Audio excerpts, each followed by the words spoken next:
You set all this up, got all these people here, ordered the wine, opened the polystyrene snacks. Take a break." "He's a star," said Laura, after watching him for a couple more moments. She wasn't buttering up her formidable companion. She was telling it as it was. "I know. I'm Eleanor Huckleby, by the way." "I know." "Now," said Laura, relaxing a little. Agents didn't often come to bookshop events, but Damien Stubbs was special. "I'm Laura Horsley." "So, do you read all the books of the people who come and do events here? I gather this shop was famous for the amount of them it puts on." "Yes," said Laura, not wanting to say, "of course," again and sound prissy. She felt she was prissy, in fact, but didn't want to advertise the fact, although talking to this woman made her wish she'd had time to straighten her hair. She felt her rather wild ringlets belied her professional air. "So, how do you get so many members of the public through the doors and buying books?" Eleanor added, looking at the queue leading to the signing table. "At this time of year, too. I've been to so many where only 2 men and a dog turn up and their staff. Not a single member of the paying public present."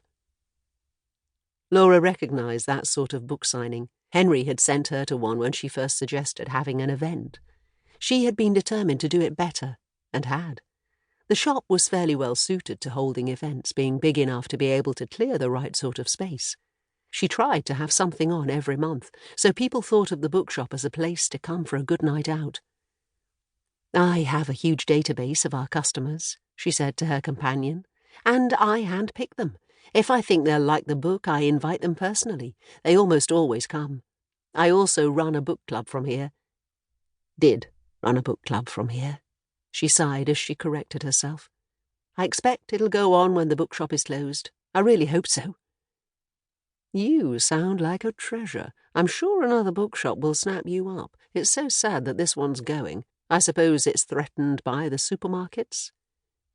Laura nodded. "And Henry wants to retire." Eleanor Huckleby took a bottle of wine from the table and tipped some into both her and Laura's glasses. "Even the wine is drinkable." "I'd love to find another bookshop, but it would have to be a quirky, independent shop like this one," said Laura. "I'm not sure I could cope without all the autonomy Henry allows me. He's been great. Lets me order extra copies of books I think will do especially well, read all the proof copies, all the fun stuff." Eleanor snorted, possibly at the thought of reading proof copies being described as fun. "I should think he's grateful someone wants to read them," she paused, pressing her lips together in thought. "So, who do you think is the rising literary star?" Laura raised an eyebrow. "Apart from Damien Stubbs?" She indicated her companion's client, who was still signing and being charming. "Yes. What do you think of Anita Dubrovnik?" The fact that Laura rarely expressed her true opinions out loud didn't mean she didn't have them. Now, when she was about to lose her job and had a glass of wine in her hand, she decided to say what she thought. "A great writer, but lacks narrative thrust." The older woman's eyes narrowed in agreement. "Who else have you read recently?" "Bertram Westlake?" The women exchanged speculative looks. "Worthy, but dull," said Laura firmly. "Oh, God, such a relief to find someone who agrees with me. I mean, there's some great writing in there, but whatever happened to plot? Okay, what about Janice Hardacre?" "Well, I loved The Soulmate, but haven't liked any of her others." "Me neither, and that last one went on forever." "It was shortlisted for a prize," Laura pointed out. "God knows why."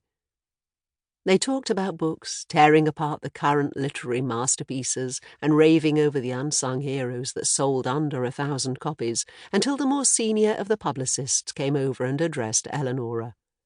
50 books sold. She turned to Laura. "This has been such a good event. Henry told me you organised most of it. Brilliant, thank you so much." Then she turned back to Eleanor. "We thought we'd push off to the restaurant now, if you're ready." May I bring a guest?" "Of course. I booked a huge table. Who do you want to bring?" "Laura here." Laura, her habitual shyness coming back in a rush, felt totally thrown. No, really, I can't come. It's terribly kind of you to ask me."